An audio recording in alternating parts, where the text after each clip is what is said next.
हाय बच्चा लोग, सोहम sir. Hello बच्चा लोग, सोहम सर, फिजिक्स आराध्या क्लासेस। आज आप लोगों के लिए fluid mechanics lecture number 19 one shot revision 02 मतलब चैप्टर खत्म।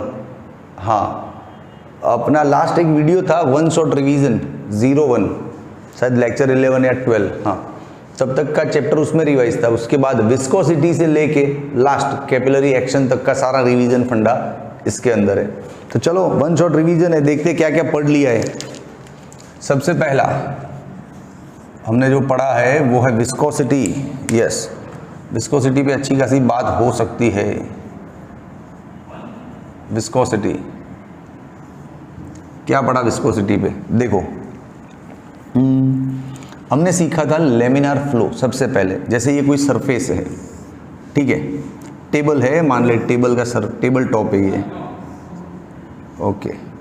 इस सरफेस पे हम ऑयल फ्लो कर देते, ऑयल को गिरा देते। चलो ऑयल ऐसे ऐसे बहेगा। अब इसको हम जूम करेंगे ना तो इसके अंदर हमको ऐसा लेयर्स दिखता है सारा लिक्विड का। देखो ऐसे एक लेयर तो ये पे चिपक जाता है, दूसरा लेयर इधर, तीसरा, ऐसे बहुत सारे लेयर्स होते हैं। हाँ, इसको बोलते हैं लेमिनार फ्लो। ओके, तो ये ऐसा लेयर्स दिखता है, ठीक है। अब इसमें सबसे जानने वाली बात क्या है कि ये जो सबसे नीचे का लेयर है वो स्टिक टू द सरफेस, चिपकता है और यहीं पे रुक जाता है, तो इसका वेलोसिटी होता है 0। अब जैसे जैसे हम ऊपर जाएंगे ऊपर के लेयर्स का वेलोसिटी बढ़ता जाता है। जैसे देखो इसका वेलोसिटी थोड़ा हो गया, इसका थोड़ा और ज़्यादा हो गया, इसका और बढ़ गया, इसका मैक्सिमम हो गया। The top most layer having maximum velocity, है ना। ओके, तो लेमिनार फ्लो में ये सीखा था हमने, इसको हम बोलेंगे लेमिनार फ्लो, ठीक है बच्चा। चलो अब दो लेयर्स के बीच में भी कुछ मामला है, बिल्कुल है। जैसे देखो ये लेयर का स्पीड कुछ अलग होगा, इसका जस्ट ऊपर वाला कंसेक्यूटिव लेयर का स्पीड कुछ अलग होगा, तो इन दोनों के बीच में स्पीड का डिफरेंस है, तो ऑब्वियसली रिलेटिव मोशन है।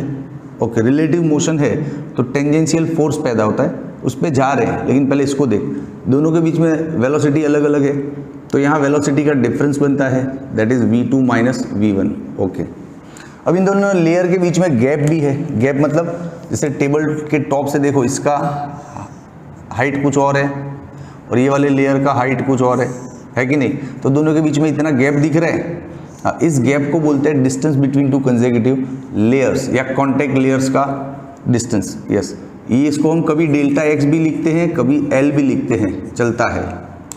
डेल्टा एक्स लिख ले, एल लिख ले, अपने ही मामा का घर है रे। हाँ, अब इन दोनों का रेशियो कुछ होता है, delta we upon delta x लिखो, या बहुत बार हम वी अपॉन एल भी लिखते हैं। इसको बोलते हैं वेलोसिटी ग्रेडियंट। क्या बोलते हैं? Velocity gradient. यस, ठीक है। अभी आपने देखा कि इन दोनों के बीच में रिलेटिव मोशन है, तो ऑब्वियसली टेंजेंशियल रेजिस्टिव फोर्स पैदा होगा। क्यों? क्योंकि जो लेयर्स जब यूं एक दूसरे पे सरकते हैं ना, यूं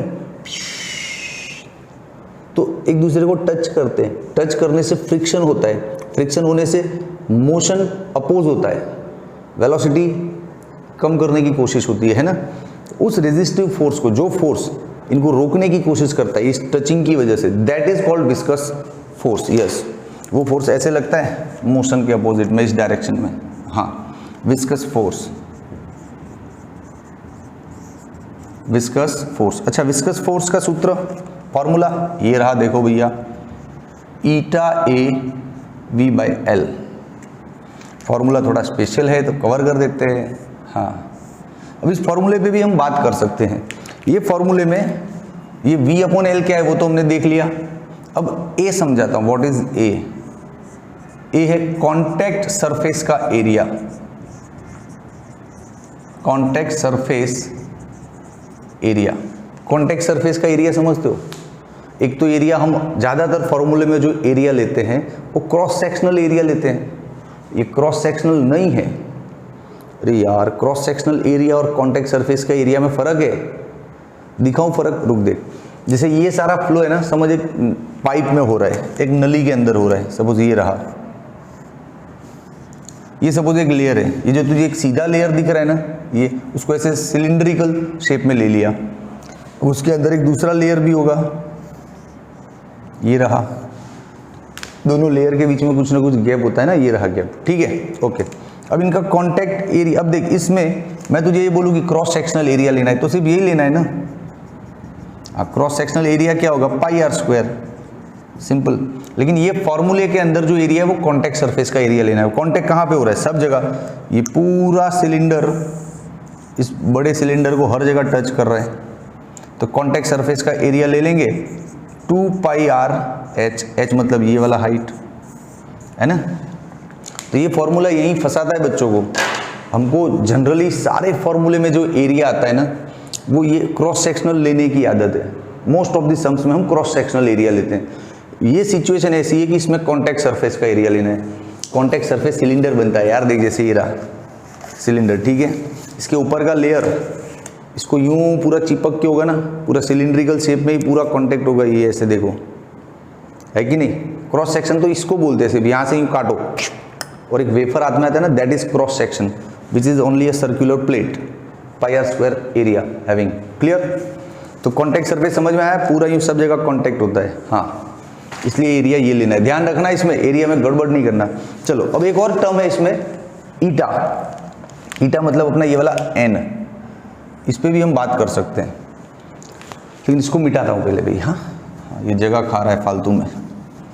चलो ईटा पे अपनी बात हो सकती है धांसू लेवल की। ईटा को क्या बोलते हैं, viscosity coefficient, viscosity coefficient, okay. इसका सबसे पहले तो यूनिट पे बात करते हैं, तो इसका दो टाइप का यूनिट होता है, एसआई और सीजीएस। एसआई यूनिट होगा pascal into second, CGS unit होता है इसका पॉइस। अच्छा, इन दोनों के बीच में कनेक्शन है, अरे होगा नहीं यार, जैसे देखो डिस्टेंस है तो डिस्टेंस का एसआई यूनिट होता है मीटर, सीजीएस यूनिट होता है सेंटीमीटर, है कि नहीं। दोनों के बीच में कनेक्शन है ना, metre is equal to 100 centimetre. SI और सीजीएस यूनिट के बीच में कनेक्शन तो होता ही है, तो यहाँ पर भी होगा कुछ ना कुछ, तो वो कनेक्शन आप स्टैब्लिश करो। मैं डायरेक्ट देता हूँ आपको, 1 pascal second is equal to 10 poise. एक अच्छा एमसीक्यू बन सकता है, इसलिए नोट डाउन करवा रहा हूँ इसको, वरना अभी आप 11वीं पूरा पढ़ के बैठे हो इतना, अब आपको यूनिट कौन सिखाएगा। अरे देख ले, रो मत चल, देखिए पास्कल है, पास्कल मतलब newton upon metre square second. इसको सीजीएस में कन्वर्ट करो, न्यूटन को हटाओ तो 10⁵ डाइन आएगा, नीचे मीटर को हटाओ तो 10⁴ सेमी स्क्वायर आएगा, कैंसिल आ गया ना 10। इतना सा खुद करना होता है बच्चा, घर पे खुद को करना होता है थोड़ा बहुत कोशिश। चलो ठीक है, विस्कोसिटी कोएफिशिएंट पे डिस्कशन हो गया। अब एक और छोटा सा डिस्कशन है विस्कोसिटी कोएफिशिएंट पर ही, यहाँ से एक और डिस्कशन है कि viscosity coefficient decrease if temperature increase. अरे भैया, विस्कोसिटी कोएफिशिएंट क्या है, जो भी लिक्विड है, जो भी फ्लूइड है, उसकी विस्कोसिटी मतलब चिकनाहट का वैल्यू है कि कितना चिकना है। तो चिकना ज़्यादा होगा तो ईटा ज़्यादा होगा। अब आप समझो टेम्परेचर बढ़ाया तो लिक्विड थोड़ा थिन पतला हो जाएगा, तो चिकनाहट कम हो जाएगा, है ना। इसलिए टेम्परेचर बढ़ेगा तो कोएफिशिएंट कम हो जाएगा, चिकनाहट उसका कम हो जाएगा। बहुत सिंपल थॉट है ये, ओके। अब विस्कोसिटी में जो विस्कस फोर्स पढ़ा, ऐसा ही एक विस्कस फोर्स हमने स्टोक्स लॉ में भी पढ़ा था। तो चलो अब दूसरा टाइटल लगाते हैं स्टोक्स लॉ का। स्टोक्स लॉ दिख रहा है कैमरा में, ये कलर अच्छे से नहीं दिख रहा है तो थोड़ा ब्लैक कर देते हैं। स्टोक्स लॉ, स्टोक बाबा ने क्या बोला था, अरे स्टोक्स लॉ वही आप स्कूल में प्रैक्टिकल नहीं किए, वो एक बड़ा कांच का नली लेते हैं टीचर लैब में, उसके अंदर ऑयल या कैस्टर ऑयल कुछ भी डालते हैं, फिर एक छोटा सा स्फेरिकल बॉल उसके अंदर ही छोड़ देते हैं, गिरता है, फिर उसका वेलोसिटी रीडिंग करते हैं। ये सब किया ना प्रैक्टिकल, ये वही प्रैक्टिकल है स्टोक्स लॉ। बड़ा सा विस्कस मीडियम ले लो, उसके अंदर छोटा सा गोली को छोड़ो, फ्री फॉल करवाओ, है ना। तो चलो उसका ड्राइंग करते हैं, उसको रैपिड रिवीजन करते हैं। ये रहा बड़ा सा विस्कस मीडियम, देखो जैसे बहुत सारा हनी या ऑयल भरा हुआ है, यहाँ पे वो छोटा स्फीयर है जो आपने छोड़ा है, तो छोटा स्फीयर नीचे गिरेगा तो डाउन साइड फोर्स क्या लगेगा इस पे, mg।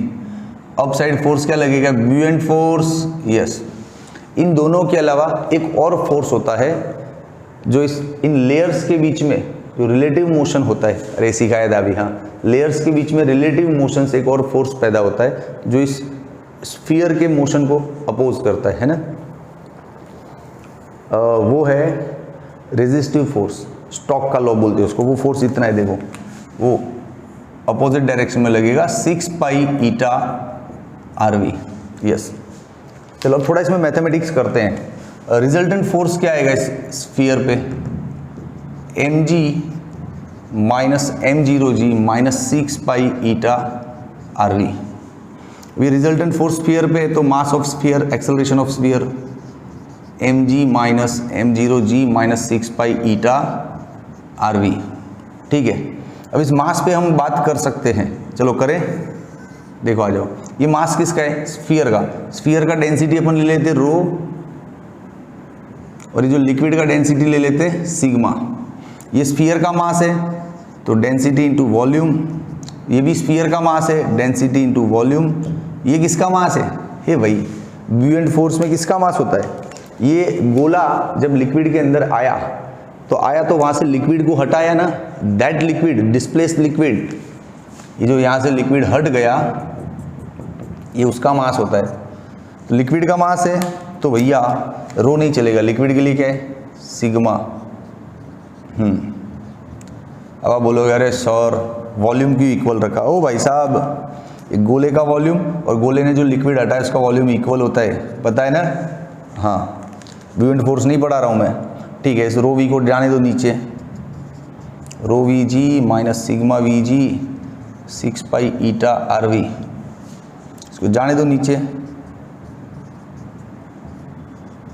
ठीक है। ये कैंसिल, अरे यार ऐसा कैसा कैंसिल हो गया साहब, कर सकते कैंसिल, नहीं करना है तो भी चलेगा।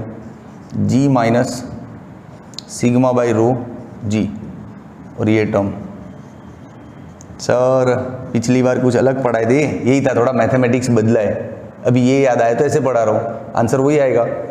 अब इसमें एक क्वेश्चन था इनिशियल एक्सेलरेशन। जब एक्सेलरेशन इनिशियल हो जाता है, मतलब इनिशियल स्टेज की बात है, जब हम उसको फ्री फॉल करवा रहे तब, तो फ्री फॉल में इनिशियल वेलोसिटी क्या होता है, 0। तो ये 0 होने से पूरा टर्म गया। अब यहाँ से कॉमन ले ले, जी रो माइनस सिग्मा अपॉन रो, यही आंसर था ना, तो फिर फालतू में रोते हो। अब इसमें एक धांसू आंसर था टर्मिनल वेलोसिटी का। Terminal velocity 2/9 r² g upon eta rho minus sigma. अब ये प्रूफ नहीं करवाऊंगा, इसको 2 स्टेप आगे मैथमेटिक्स करना यार, प्रूफ हो जाता है। मैं 1 शॉट रिवीजन पढ़ा रहा हूँ, थियरी पढ़ा रहा हूँ, मुझे तो ये सारा ये लिखना ही नहीं चाहिए था, सीधा आंसर देना चाहिए था आपको। लेकिन वो क्या है, मुझे एक्सेलरेशन का आंसर याद नहीं था, तो मतलब प्रूव करके फटाफट 2 मिनट में ला देता हूँ, तो ला दिया। इसका याद था तो लिख दिया, इसलिए प्रूव नहीं किया। ओके चलो, अब टर्मिनल वेलोसिटी क्या होता है, तो ये स्फीयर का जैसे जैसे स्पीड बढ़ता जाता है, स्पीड बढ़ता है तो रिजल्टेंट फोर्स कम होता है, रिजल्टेंट फोर्स कम होगा तो रिजल्टेंट एक्सेलरेशन कम होगा, कम होते होते एक्सेलरेशन एक वक्त पे 0 हो जाएगा।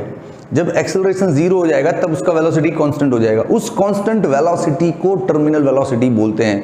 और भी डिटेल में जानना है तो थियरी का वीडियो देख ले, पूरा लगाया स्टोक्स लॉ, सर्च कर यूट्यूब पे Stokes law by Soham sir, आ जाएगा पूरा वीडियो इस पे, पूरा डिटेल। हाँ चलो, अब ये टर्मिनल वेलोसिटी है ना, देखो ये r² के डायरेक्टली प्रोपोर्शनल हो गई, ठीक है, फिर ईटा के इन्वर्सली प्रोपोर्शनल हो गई, ठीक है, फिर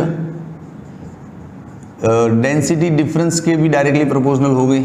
हाँ, अब यहाँ पे एक पॉइंट था, अपन ने जब थियरी किया ना तब, कि बबल जो बनता है लिक्विड में, बबल राइजेज, अब ऊपर क्यों जाता है, तो बबल के केस में क्या होता है, टर्मिनल वेलोसिटी नेगेटिव हो जाता है। क्यों?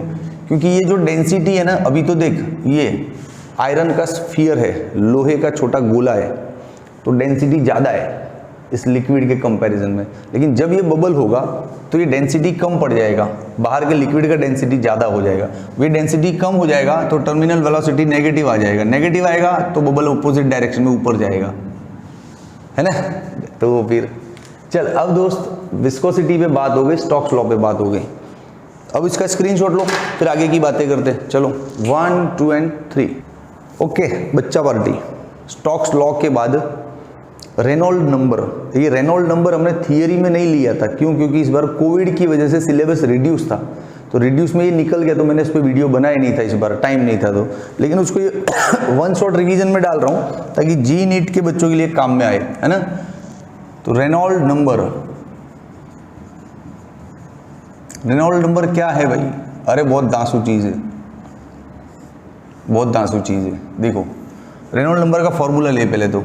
इसको कभी आर भी बोलते हैं रेनॉल्ड नंबर, कभी एनआर भी बोलते हैं, नंबर ऑफ रेनॉल्ड। फॉर्मूला है rho v d by eta. क्या काम में आएगा साहब ये फार्मूला?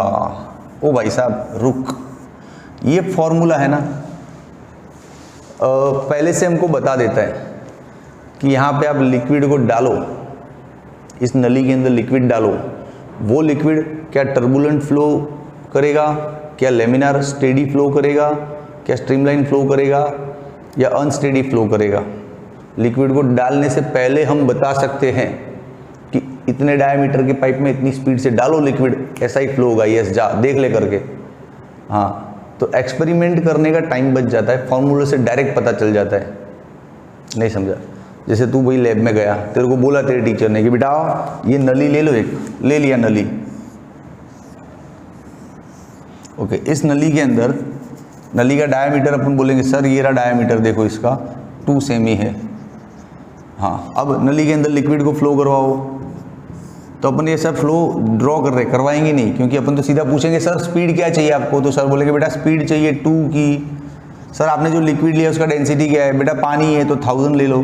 सर आपने जो लिक्विड दिया उसका ईटा क्या है, तो ईटा भी पता ही होगा। ये सारा वैल्यू हमको पहले से पता होता है, बिफोर हाँ थ्रोइंग अप, पहले से ही पता होता है। तो ये सारा वैल्यू इसमें डाल दो, तो आपको एक रेनॉल्ड नंबर का आंसर मिलेगा।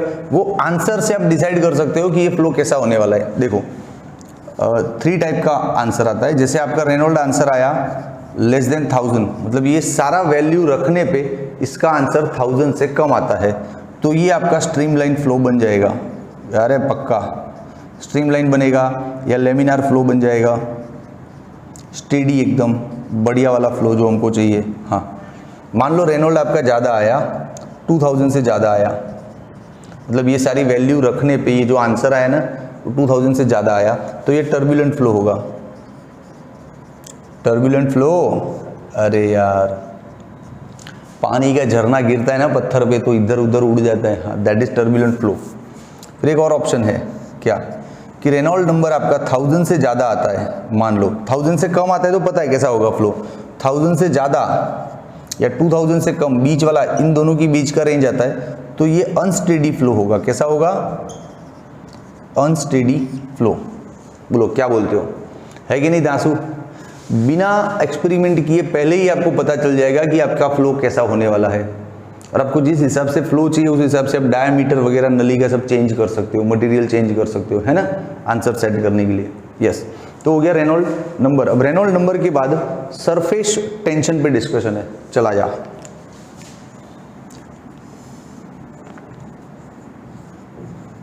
Surface tension, surface tension. Okay, surface tension हमने देखा था। अरे यार देख, कोहेसिव फोर्स पे बात हुई थी अपनी, कि पानी यहाँ पे भरा हुआ है, तो पानी का मॉलिक्यूल पानी के मॉलिक्यूल को अट्रैक्ट करता है, इसलिए वो पकड़ के रहता है कोहेसिव फोर्स की वजह से। उस फोर्स को क्या बोलते हैं? Cohesive force. ये पानी का मॉलिक्यूल, ये पानी का मॉलिक्यूल पकड़ा एक दूसरे को, अट्रैक्ट करके रखा, that force is called cohesive force. Same material. अब ये कोहेसिव फोर्स की वजह से क्या होता है कि पानी का जो सरफेस होता है ना, वहाँ पे एक थीन लेयर बन जाता है, उस लेयर को बोलते हैं पानी का प्रॉपर सरफेस। समझाता हूँ, जैसे देखिए ये मॉलिक्यूल ने इस मॉलिक्यूल को खींचा, लेकिन इस मॉलिक्यूल के अट्रैक्शन का एक रेंज होता है, उस रेंज से आगे के मॉलिक्यूल को ये खींच नहीं पाएगा, है ना। तो उस रेंज में जितना भी मॉलिक्यूल आएगा सराउंडिंग, सर्कुलरली, स्फेरिकली, उन सबको ये अट्रैक्ट करेगा। उस रेंज को बोलते हैं मॉलिक्यूलर रेंज, और उस रेंज जितनी डेप्थ अंदर जाओगे आप लिक्विड में, उसको बोलते हैं उसका सरफेस। नहीं समझा? देख बताता हूँ, ड्राइंग में देख, ये रहा जैसे एक कंटेनर, यस, भर दो इसके अंदर लिक्विड और गया है। चलो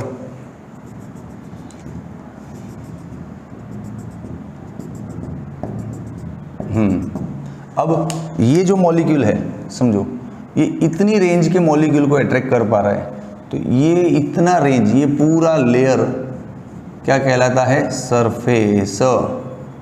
हालांकि दिखने में बहुत पतला होता है वो तो आपको समझ में, इसलिए अपन ने इतना थिक लेयर बनाया है, लेकिन बहुत माइक्रोस्कोपिक यूज है जो हमको ज़्यादा दिखता भी नहीं है। चाय को थोड़ी देर ठंडा होने दो तो ऊपर वो जो लेयर बन जाता है ना, हाँ ये वही है, समझा? अच्छा, यह ऐसा लेयर होता है रे, प्रूफ देखना इसका। तो जो मच्छर वगैरह छोटे छोटे इंसेक्ट्स होते हैं वो पानी पे तैरते हैं ना, ऐसे उनके पैर छोटे छोटे होते हैं तो अंदर डूबते नहीं है वो, क्योंकि ऊपर ऐसा कुछ ना कुछ लेयर होता है जो उनको होल्ड करके रखता है, वरना तो डूब नहीं जाएगा। अरे नीडल को रख दो सरफेस पे, नीडल भी अंदर डूबता नहीं, हम डूब जाएंगे, क्योंकि हमारे जो बॉडी का साइज वजन है उसके कंपेयर में तो ये सरफेस बहुत पतला है, उसकी कोई औकात ही नहीं है सरफेस की। लेकिन ये छोटे छोटे चीज़ों के लिए सरफेस होता है उधर, समझा कि नहीं समझा? हाँ, अरे यार ये रहा, देखना ऐसे इतना थिन लेयर समझ ले, समझने के लिए। तो ऊपर मच्छर बैठेगा तो नीचे गिरेगा थोड़ी, क्योंकि layer is there, layer is there. वाह चलो ठीक है।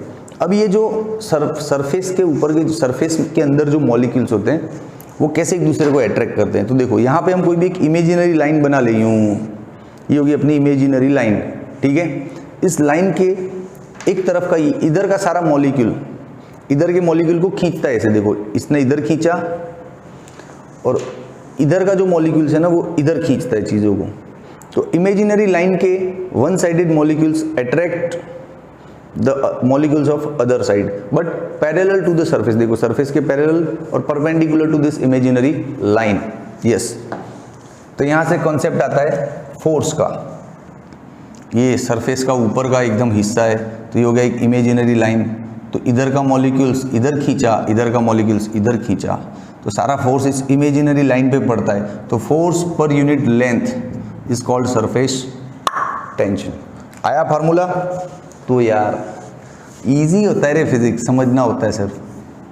अच्छा, इसके अलावा भी दो चार और फॉर्मूले दिए थे। क्या थे देख, ये सरफेस है ना, इसके पर यूनिट एरिया में जितना एनर्जी स्टोर्ड होता है ना उसको भी सरफेस टेंशन बोलते हैं। Yes, energy stored per unit area is also surface tension. एक और चीज़ है, ये सरफेस है, सरफेस को यूँ खींचना है। अरे पेन गया। हाँ, सरफेस को यूँ खींचना है, समझो। तो खींचोगे तो आप क्या करोगे, उसका एरिया बढ़ा रहे हो ना, तो एरिया इंक्रीज करना है या एरिया को कम करना है, यूँ कम करना है, तो उसके लिए भी वर्क लगता है। हाँ, तो work per unit change in area is also surface tension. Work per unit change in area is called surface tension. तीन फॉर्मूला है। अच्छा, ये फॉर्मूला ज़्यादा काम आएगा, देख बताऊं। Work is equal to surface A into delta A. कहाँ काम आएगा बताएं? ओ भाई साहब, बबल होता है, बबल इतना सा है, उसको फुलाओ, बड़ा किया, तो आपने क्या किया, उसका जो सरफेस एरिया था उसको इंक्रीज किया। तो सरफेस एरिया को इंक्रीज करने में कुछ मेहनत लगा, कुछ काम लगा, है ना, तो वो वर्क इससे फाइंड कर सकते हैं। वरना आप तो वर्क को सीधा यही देखते हो, फोर्स इंटू डिस्प्लेसमेंट, इससे भी आता है। बबल के केस में, सरफेस के केस में वर्क इस फॉर्मूले से आता है। ठीक है कि नहीं? ठीक है। हाँ, तो ये हो गया सरफेस टेंशन। अच्छा, सरफेस टेंशन पे एक और अच्छा एमसीक्यू है अपने पास। क्या? वो विस्कोसिटी कोएफिशिएंट था ना, कि टेम्परेचर बढ़ने पे चिकनाहट कम होता है, पतला हो जाता है, तो ईटा कम हो जाता है। इसका भी सेम वही है, टेम्परेचर बढ़ेगा ना तो सरफेस टेंशन कम हो जाएगा। यस, टेम्परेचर बढ़ा तो सरफेस टेंशन कम हो गया। अब टेम्परेचर बढ़ाते बढ़ाते बढ़ाते इतना बढ़ा दो कि एक ऐसा लेवल आए कि सरफेस टेंशन कम होते होते होते ज़ीरो हो जाए, तो उस टेम्परेचर को क्रिटिकल टेम्परेचर बोलते हैं। Critical temperature. अब यहाँ पे एक एमसीक्यू ये बनता है कि पानी के केस में जब क्रिटिकल टेम्परेचर आपका 37.4 सेल्सियस होता है तब पानी का सरफेस टेंशन ज़ीरो होता है। एक अच्छा आईएमपी एमसीक्यू बन सकता है एग्जाम के लिए, नोट डाउन कर लेना भैया। हाँ, तो सरफेस टेंशन का मामला सॉल्व हो गया। अब हम जाएंगे सीधा एंगल ऑफ कांटेक्ट पे। ले लो स्क्रीनशॉट तो ले लो भाई। हाँ 1 2 एंड 3। ओके अब एंगल ऑफ कांटेक्ट, चलो आ जाओ बच्चा लोग। 5वां डिस्कशन है angle of contact, one of my favourite discussion. मज़ा आता है इसमें, ड्राइंग अच्छे अच्छे बनते हैं ना, ड्राइंग वाली चीज़ें पढ़ाने में फिजिक्स में मज़ा आता है भैया। क्या है एंगल ऑफ कांटेक्ट? तो देखो भाई, लिक्विड सॉलिड सरफेस को टच करता है, जब भी लिक्विड सॉलिड के कांटेक्ट में आता है तो कुछ ना कुछ एंगल बनाता है। जैसे ये है आपका सॉलिड सरफेस, इस पर डाल दो पानी, तो पानी का जो सरफेस है ना कर्व बन जाता है, और वहाँ पे कांटेक्ट पॉइंट पे एक एंगल बनता है, उसको बोलते हैं एंगल ऑफ कांटेक्ट। समझाऊं ड्राइंग में? देख, ये रहा जैसे सॉलिड सरफेस है ना, लिक्विड ने ऐसा कर्व शेप ले लिया, तो एंगल ऑफ कांटेक्ट कहाँ? या तो ऐसा भी हो सकता है, मैं कहाँ मना कर रहा हूँ, ऐसा भी हो सकता है, ठीक है। चलो कांटेक्ट पॉइंट का है ये वाला, कांटेक्ट पॉइंट पे लिक्विड के सरफेस पे एक टेंजेंट ड्रॉ करना होता है। लिक्विड के सरफेस पे एक टेंजेंट ड्रॉ कर दिया, कांटेक्ट पॉइंट्स लिक्विड के सरफेस पे हो गया टेंजेंट। अब ये टेंजेंट का सॉलिड सरफेस के साथ एंगल बनता है, इधर बाहर भी और अंदर भी। बाहर वाला भी एंगल है, अंदर वाला भी एंगल है, लेकिन बाहर वाला एंगल नहीं लेना है अपने को, अंदर वाला लेना है, जिसको हम कांटेक्ट एंगल बोलते हैं। तो angle made by the tangent with inside solid surface, clear? अंदर वाला लेना है, याद रखना। हाँ इसमें भी देखो वही होगा, कांटेक्ट पॉइंट पे टेंजेंट्स बनाओ, ये बनाया, लिक्विड की सरफेस पे टेंजेंट बनाया, देखो अपन ने। हाँ अब लिक्विड के अंदर कौन है? ये इधर, तो इस साइड का एंगल ले लो, कांटेक्ट एंगल। अच्छा दोनों में फ़र्क है साहब, ये अक्यूट एंगल है और ये ऑब्ट्यूस एंगल है। हाँ ये जो थीटा है ना वो आपका 90 और 0 के बीच का है, और ये थीटा है आपका ग्रेटर देन 90 है, लेस देन 180 है, तो इससे फ़र्क पड़ता है, इससे फ़र्क पड़ता है। अच्छा मैं कांटेक्ट एंगल पढ़ाते पढ़ाते आपको कैपिलरी भी इसी में पढ़ा देता हूँ, फिर लास्ट में बबल ले लेते हैं, है ना? ठीक है चल देख कैसे क्या फ़र्क पड़ता है, समझ। अपने को ये मटेरियल पता चल जाए ना कि जैसे ये सॉलिड सरफेस किस चीज़ का बना हुआ है, तो सॉलिड सरफेस सपोज ग्लास का है, और ये जो लिक्विड है वो कौन सा है, तो वो सपोज वाटर है।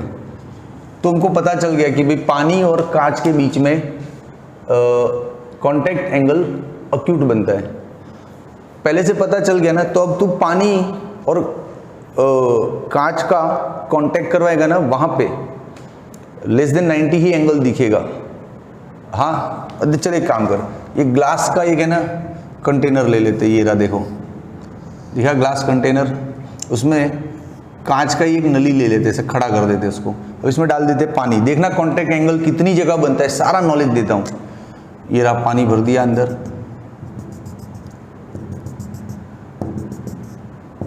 भर दिया, ठीक है। अब मटेरियल क्या है? वाटर, और ये क्या है? ग्लास, ये भी क्या है? ग्लास। तो जब कांटेक्ट एंगल लेस देन 90 होता है तो ये लिक्विड इस कैपिलरी में ऊपर चढ़ेगा। हाँ लिक्विड ऊपर चढ़ेगा, ऐसे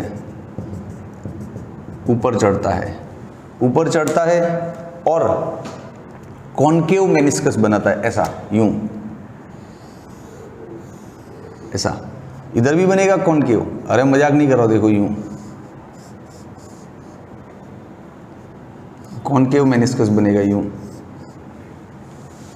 अब आपको दिखाऊं कांटेक्ट एंगल के पॉइंट ऑफ व्यू से, राइट ड्राइंग है, देखो लिक्विड के सरफेस पे टेंजेंट बनाना था, ये रहा लिक्विड का सरफेस, बनाया टेंजेंट,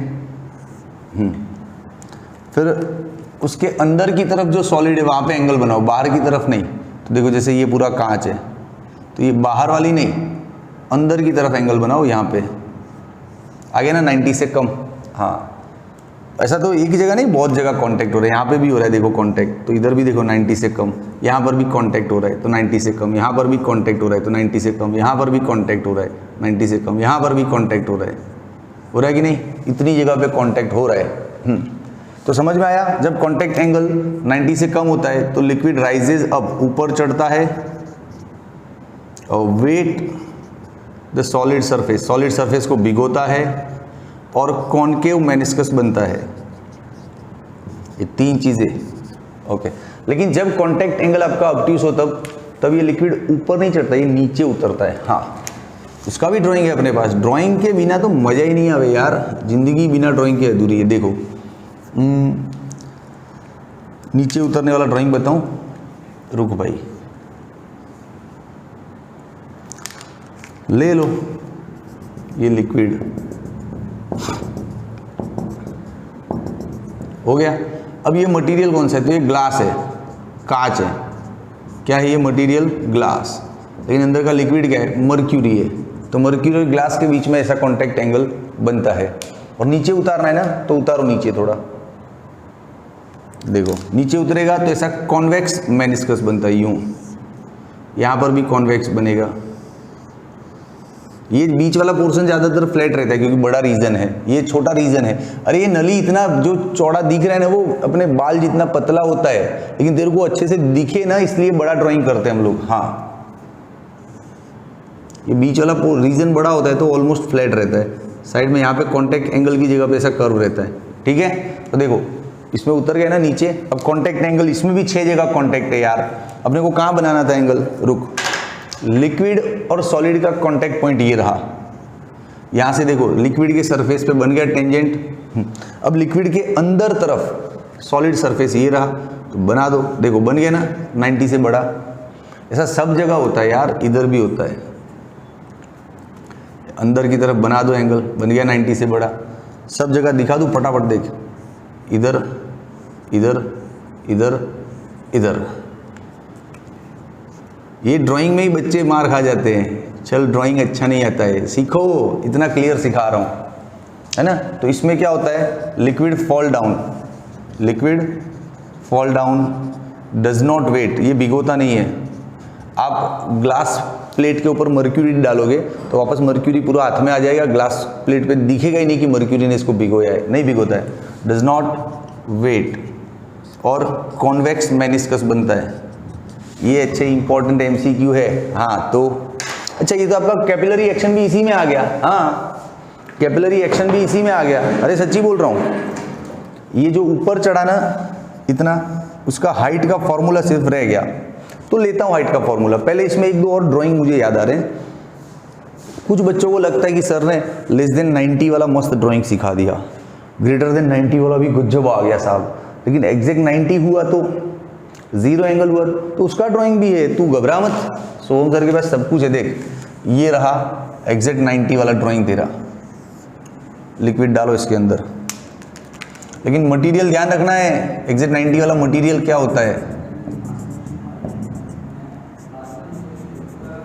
रुको बताता हूँ क्या मटेरियल होता है, थोड़ा सा सस्पेंस खेलो रे। हाँ, ये रहा देखो, इसमें ना ऊपर चढ़ेगा ना नीचे उतरेगा, 90 डिग्री कहाँ बनेगा बताऊँ? ये रहा देखो, जैसे कॉन्टैक्ट सरफेस पे टेंजेंट ड्रॉ हो गया और अंदर की तरफ एंगल बना दो, यूं बन गया ना 90। सब जगह ऐसे ही बनेगा।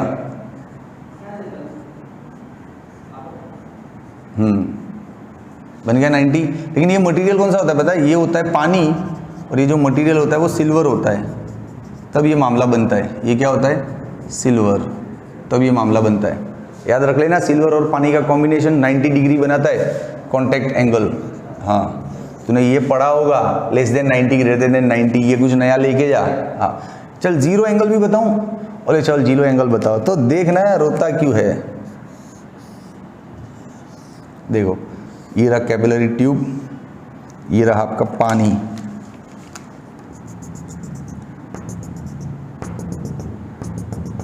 जीरो एंगल के लिए ना यहाँ से इतना कॉनकेव बनता है यूं।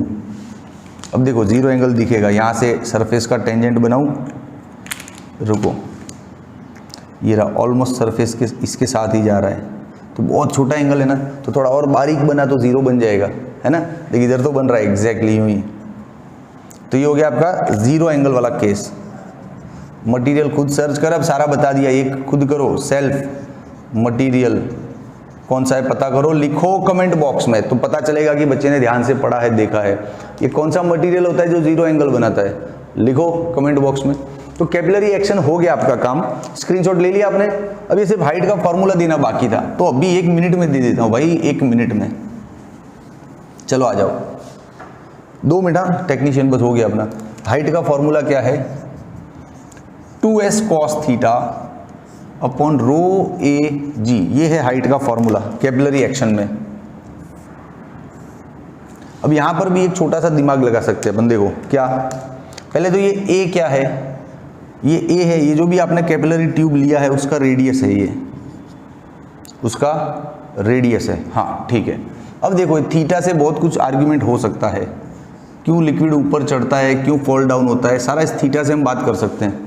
यहाँ पे देखो थीटा लेस देन 90 है, थीटा लेस देन 90 मतलब कॉस का वैल्यू क्या आएगा, पॉजिटिव। कॉस का वैल्यू पॉजिटिव आया तो हाइट क्या आएगा, पॉजिटिव। हाइट पॉजिटिव आया मतलब राइजेज अप, ऊपर चढ़ता है, समझा। अब इस केस में देख थीटा क्या है तेरा, ग्रेटर देन 90, तो ग्रेटर देन 90 एंगल में कॉस का वैल्यू क्या आता है, नेगेटिव आता है ना, हाँ तो इसको रखेंगे कॉस की नेगेटिव वैल्यू को, तो हाइट भी क्या मिलेगा, नेगेटिव, ठीक है। तो डाउनफॉल नेगेटिव आया ना, हाँ है कि नहीं दांसू चीज।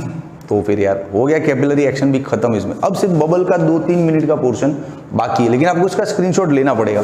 चलो 1, 2 एंड ओके। अब आज का लास्ट डिस्कशन बबल और ड्रॉप। देखो जैसे ये कोई फ्लैट सरफेस है तो यहाँ का प्रेशर और यहाँ का प्रेशर इक्वल होता है, इसलिए ये फ्लैट है। लेकिन ये सरफेस मान लो ऐसे मुड़ गया यूँ, तो ऑब्वियसली हम बोलेंगे सर ये वाला प्रेशर ज़्यादा है, अंदर तरफ जो है ना कॉनकेव सरफेस पे प्रेशर ज़्यादा है और बाहर का प्रेशर कम पड़ गया, इसलिए सारा लिक्विड है ना यूँ हाई से लो प्रेशर की तरफ ऊपर चढ़ गया, है कि नहीं। लेकिन इसी सरफेस को आप ऐसे सोचो कि ये बैंड होकर ऐसे हो गया, तो इधर का प्रेशर ज़्यादा है आउटसाइड का और यहाँ का प्रेशर कम है ना, हाँ। तो जो भी कॉनकेव साइड होती है ना वो प्रेशर हमेशा ज़्यादा होता है। इसमें देखो कॉनकेव साइड इधर है तो ये प्रेशर ज़्यादा है, ज़्यादा कम का मतलब जैसे यहाँ पे प्रेशर 5 है तो यहाँ पे 3 है, तो डिफरेंस क्या आएगा 2। लेकिन ये डिफरेंस जानने का भी एक फॉर्मूला है अपने पास, PI minus PO 2S upon R। यही तो फॉर्मूला देखा था यार, हाँ PI minus PO 2S upon R। अब ये फॉर्मूला भी चेंज हो सकता है, यस फ्री सरफेस से डिसाइड होता है कि फॉर्मूले में 2 आएगा या कभी कभार हम 4 भी लेते हैं, लेकिन वो फ्री सरफेस से डिसाइड होता है। क्या है फ्री सरफेस बताता हूँ, पहले ये देख R क्या है, ये जो भी तेरा सर्कल बनेगा ना स्फीयर उसका रेडियस होता है R, इस मेनिस्कस का रेडियस होता है R, ठीक है ओके। अब ये फ्री सरफेस क्या चक्कर है, लिक्विड की सरफेस को जहां एयर टच कर रहा है ना, हवा वातावरण जहां एटमॉस्फेयर टच करता है that is called its free surface. तो जैसे देखो ये पानी भरा हुआ है, ये पानी है, समझो इस पानी के अंदर आपका बबल बन गया, तो इसको एयर कहां टच कर रहा है, अंदर की तरफ सिर्फ एयर है, बाहर तो लिक्विड है, तो एक ही फ्री सरफेस हुआ, एक ही फ्री सरफेस हुआ तो ये आएगा फॉर्मूला। लेकिन वही हवा में आपका बबल बना तो अंदर भी एयर बाहर भी एयर, सोप बबल साबुन का जो लिक्विड होता है ना उड़ाते हैं तो जो बबल बनता है उसकी बात है, उसके अंदर भी हवा बाहर भी हवा, तो 2 फ्री सरफेस है तो इसमें ये फॉर्मूला आएगा। अब पानी का बूंद है जैसे ड्रॉप है, तो ड्रॉप के अंदर तो पानी होता है, सिर्फ बाहर से एयर टच करता है ना, तो एक ही फ्री सरफेस है तो ये आएगा, सिंपल, खत्म हो गया, वीडियो खत्म, लेक्चर खत्म। अब ऐसे तो हम 1-2 मिनट और बात कर सकते हैं, लेकिन आपका जो टेक्स्ट बुक रिलेटेड पूरा खत्म। अब मेरी तरफ से जो बच्चे चाहे 1-आध मिनट वीडियो पे और रुक जाएं, देखो ये सरफेस है ना, इस पे सरफेस टेंशन कैसे ड्रॉ होता है, तो देखो आपका जो सरफेस होता है वो ऐसे दिखता है यूँ, और वो जो फोर्स होते हैं ना सरफेस को खींचने वाले वो ऐसे दिखते हैं, है कि नहीं। अब जैसे ये सरफेस बेंड होगा तो फोर्स भी ऐसे ही ड्रॉ होंगे जहाँ ये पेन हो रहा है ना, तो फोर्स को ऐसे ड्रॉ कर लो,